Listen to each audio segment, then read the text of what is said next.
Here in problem 28.33, we're told that we have a rectangular coil consisting of n is equal to 100 closely wrapped turns, so that's here, has dimension of A, so along this axis, of 0.4 meters, and B, along this axis, of 0.3 meters.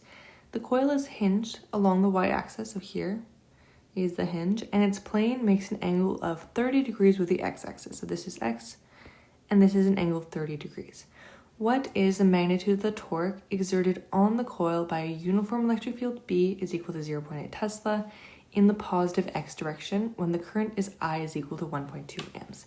So this is the equation that we need to use, where the torque is equal to N, the number of turns, times the magnetic field, times the area. So here, that's going to be A times B, times I, the current, which we have, times sine of phi, where phi here is the angle between A, which is the area vector, and B, which is our magnetic field here. And that is not the same as theta.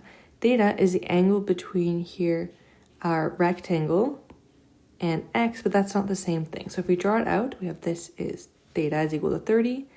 And then here, if we draw it like this, we see that, well, okay, this is 30, this is 90 minus theta, so 90 minus 30 is equal to 60 degrees.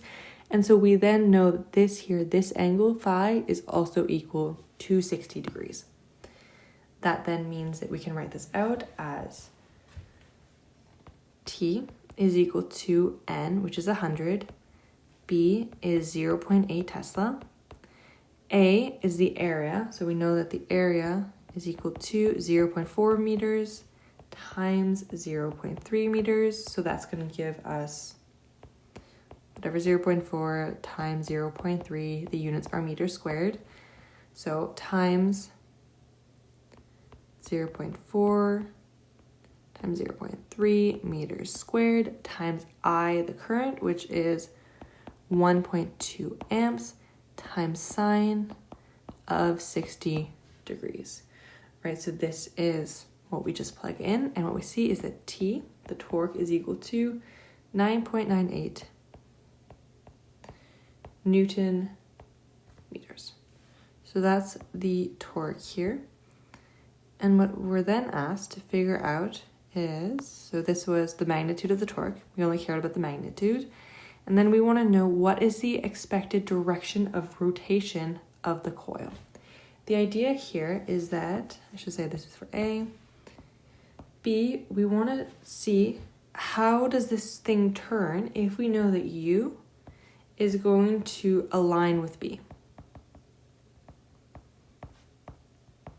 So we know that here the magnetic dipole moment is going to align with B, and we know that U is pointing in the same direction as A. So if this here is U, and we know that U wants to align itself with B, that means that U is going to rotate in the clockwise direction for that to happen. So the answer here is clockwise. And that was it for this problem.